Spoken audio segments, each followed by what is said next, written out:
Hello friends, कैसे हो आप सभी लोग। आई होप कि सभी बहुत अच्छे हो गए। तो आज हम बात करने वाले हैं जो बिहार शिक्षक भर्ती है उसके लिए कुछ इंपॉर्टेंट जीके जीएस के क्वेश्चनों के बारे में, जो कि प्रीवियस ईयर में पूछे गए हैं और कुछ क्वेश्चन ऐसे हैं जो जीके जीएस के लिए बहुत ज़्यादा इंपॉर्टेंट है। आई होप कि ये जितने भी क्वेश्चन अभी तक बिहार शिक्षक भर्ती के लिए कराए गए हैं वो आपके एग्जाम के लिए बहुत अच्छे साबित होंगे और आपके एग्जाम्स में उनमें से कोई ना कोई क्वेश्चन देखने के लिए ज़रूर मिलेंगे। तो आपको ये क्वेश्चन कैसे लगे तो कमेंट बॉक्स में बताना बिल्कुल भी ना भूलिए। तो सबसे पहले स्टार्ट करते हैं जीके जीएस के फर्स्ट क्वेश्चन से। निम्नलिखित में से किस प्रकार की मिट्टी के लिए न्यूनतम उर्वरक की आवश्यकता होती है? ऐसी कौन सी मिट्टी होती है जिसके लिए न्यूनतम उर्वरक की आवश्यकता होती है? तो उस मिट्टी को बोला जाता है जलोढ़ मिट्टी। यानी जो जलोढ़ मिट्टी होती है उसके लिए न्यूनतम उर्वरकों की आवश्यकता होती है। उसके बाद नेक्स्ट क्वेश्चन है, भारत के समस्त स्थल भाग, यानी स्थल भाग ऐसा भाग जिस पे जल नहीं होता है, जो कि जमीन होती है, स्थल भाग का कितना प्रतिशत जलोढ़ मिट्टी से आच्छादित है? यानी भारत का जो समस्त स्थल भाग है, भारत पर जितनी भी जमीन है, यानी कि जो पानी का एरिया है उसको छोड़ के, उसका कितना भाग ऐसा है जिस पर जलोढ़ मिट्टी ज्यादा से ज्यादा है? ऐसा कितना भाग है जिस पे जलोढ़ मिट्टी ज्यादा है? तो वो है 24%। 24% पूरे भारत का ऐसा भाग है जिसमें जलोढ़ मिट्टी की अधिकता पाई जाती है। जलोढ़ मिट्टी में जब बालू के कणों और चीका की मात्रा लगभग बराबर होती है तो उसे क्या नाम दिया जाता है? जब जलोढ़ मिट्टी में चीका मिट्टी और बालू के कण दोनों की मात्रा बराबर होती है तो उस मिट्टी को मिक्स करके जो मिट्टी बनती है उस मिट्टी को क्या कहा जाता है? तो उसे कहा जाता है दोमट मिट्टी। जब बालू के कण और चीका मिट्टी दोनों मिक्स हो जाते हैं तो उस समय जो मिट्टी बनती है उसको बोला जाता है दोमट मिट्टी। उसके बाद नेक्स्ट क्वेश्चन है, निम्न में से कौन सी मिट्टी प्रायद्वीपीय भारत में अधिकतर क्षेत्रों पर विस्तृत है? ऐसी कौन सी मिट्टी है जो प्रायद्वीपीय भारत में अधिक से अधिक क्षेत्रों में विकसित है, अधिक से अधिक क्षेत्रों में फैली हुई है? तो वो मिट्टी है काली मिट्टी। काली मिट्टी ऐसी मिट्टी है जो प्रायद्वीपीय क्षेत्रों में अधिक से अधिक है, यानी वहां पर इस मिट्टी की जो संख्या है वो कई मात्रा में है। उसके बाद नेक्स्ट क्वेश्चन की बात करते हैं, इंदिरा पॉइंट को अन्य किस नाम से जाना जाता है? जो इंडिया का मैप है जिसमें जो इंदिरा पॉइंट है इसको अन्य किस नाम से जाना जाता है? तो वो माना जाता है पार्सन पॉइंट या पिग्मेलियन पॉइंट। जो इंदिरा पॉइंट है उसके जो अन्य नाम है वो है पार्सन पॉइंट या फिर पिग्मेलियन पॉइंट। उसके बाद नेक्स्ट क्वेश्चन की बात करते हैं, निम्न में से किस नदी को बिहार का शोक कहा जाता है? ये मोस्ट इंपोर्टेंट क्वेश्चन है।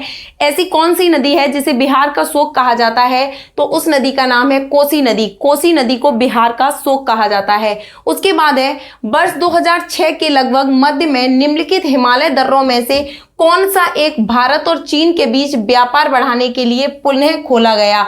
भारत और चीन के बीच में व्यापार को साझा करने के लिए ऐसा कौन सा दर्रा था जिसे पुनः व्यापार के लिए खोला गया? उस दर्रे का नाम था नाथुला दर्रा। नाथुला दर्रा ऐसा दर्रा था जिसे चीन और भारत के बीच में व्यापार करने के लिए बंद करने के बाद में उसे पुनः खोला गया। उसके बाद नेक्स्ट क्वेश्चन है, निम्नलिखित में से कौन सी नदी दक्षिण से उत्तर की ओर प्रवाहित होती है? ऐसी कौन सी नदी है जो दक्षिण से उत्तर दिशा में बहती है?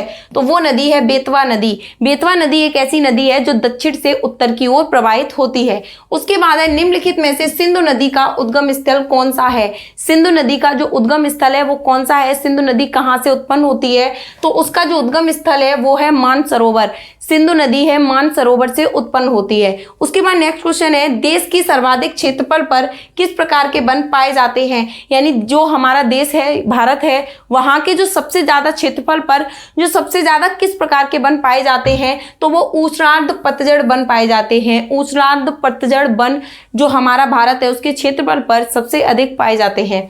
उसके बाद है, स्टैक स्थलाकृति के निर्माण निम्नलिखित में से किस प्रक्रम द्वारा होता है? जो स्टैक स्थलाकृति है उसका निर्माण निम्नलिखित में से किस प्रक्रम के द्वारा होता है?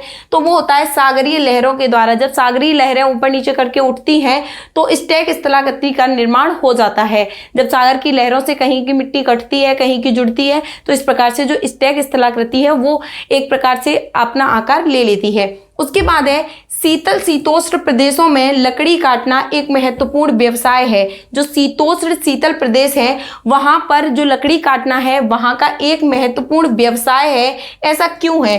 क्योंकि आसान परिवहन, यानी कि वहां पर जो परिवहन है उसकी जो सुविधा है उसको आसान बनाने के लिए वहां पर लकड़ी काटना एक महत्वपूर्ण व्यवसाय है, ताकि वहां पर जो रास्ते हैं वो बहुत अच्छे से बनाए जा सके। क्योंकि उन जगहों पर बहुत ज़्यादा पेड़ पौधे होने के कारण वहां के जो परिवहन के रास्ते हैं वो बहुत ही ज़्यादा रुकावट पैदा कर रहे होते हैं, तो इसलिए वहां पर एक प्रकार से वो व्यवसाय के रूप में बन गया है।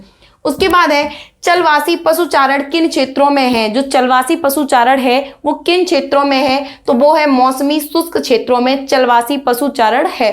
उसके बाद है माही नदी घाटी परियोजना का फैलाव निम्नांकित क्षेत्रों में है, यानी इतने कौन से क्षेत्र ऐसे हैं जिसमें माही नदी घाटी परियोजना का फैलाव सबसे ज्यादा है? तो वो है राजस्थान व गुजरात। राजस्थान व गुजरात में जो माही नदी की परियोजना है उसका फैलाव सबसे ज्यादा है। उसके बाद नेक्स्ट क्वेश्चन है निम्नलिखित में से कौन सी अपत्राविकृत सेल है, यानी ऐसी कौन सी सेल है जिसे चिन्ह रूप माना जाता है? जैसे कि ज्वालामुखी के फटने से जिन सेलों का निर्माण होता है और उनके बाद में उसे अपभाग विकृति यानी उससे चेंजेबल रूप में माना जाता है, तो वो कौन सी सेल है? तो वो है संगमरमर। उसके बाद है जापान के पहले किस नाम से जाना जाता था? जो जापान है उसे पहले किस नाम से जाना जाता? तो जापान को पहले निप्पन कहा जाता था। जो जापान शहर है उसे पहले निप्पन कहा जाता था। भारत का सबसे बड़ा पृष्ठभूमि पत्तन कहाँ पर है? भारत का सबसे बड़ा पृष्ठभूमि पत्तन है वो कहाँ पर है? तो वो है मुंबई में। उसके बाद नेक्स्ट क्वेश्चन है भारत में उष्णकटिबंधीय सदाबहार वन कहाँ पाए जाते हैं? जो भारत है जहाँ पर उष्णकटिबंधीय सदाबहारी वन है वो किस स्थान पर सबसे ज्यादा पाए जाते हैं? तो वो पाए जाते हैं केरल में। केरल में उष्णकटिबंधीय सदाबहारी वन सबसे ज्यादा पाए जाते हैं। उसके बाद है मुगल वंश का संस्थापक कौन था? जो मुगल वंश है उसका जो संस्थापक था वो बाबर को माना जाता था। मुगल वंश का संस्थापक बाबर था। उसके बाद है बाबर फरगना की गद्दी पर कब बैठा था? जो बाबर है जिसे मुगल वंश का प्रथम संस्थापक माना जाता था, फरगना की गद्दी पर कब बैठा था? तो वो बैठा था 1495 ईस्वी में, यानी कि 1495 ईस्वी में जो बाबर है वो फरगना की गद्दी पर बैठा था। तो ये थे आपके जीके जीएस के कुछ इंपॉर्टेंट क्वेश्चन जो कि आपके बिहार शिक्षक भर्ती में जो कि जीके जीएस पूछी जानी है उसके लिए मोस्ट इंपॉर्टेंट है और प्रीवियस ईयर में आए हुए क्वेश्चन भी हैं। आई होप कि क्वेश्चन की सीरीज आप लोगों को बहुत ज्यादा पसंद आएगी और आप लोगों के लिए बहुत ही बेनिफिशियल रहेगी। तो आपको ये क्लास कैसी लगी कमेंट बॉक्स में बताना बिल्कुल भी ना भूलिए और सभी लोग अपना सपोर्ट बनाए रखिए। जहां तक है आपको जो जो आपके एग्जाम आते जाएंगे जिनमें आपसे जीके जीएस पूछी जाती है, हिंदी पूछी जाती है, उन सभी की आपको जो PYQ है उन सभी के क्वेश्चन आंसर है और उन सभी की थ्योरी है इस चैनल पर जरूर कराई जाएंगी। तो सभी लोग चैनल को सब्सक्राइब कीजिए, लाइक शेयर सपोर्ट सभी लोग बनाए रखिए। तो आपको ये क्लास कैसी लगी जरूर बताइएगा। अभी के लिए फिलहाल इतना ही। Thank you.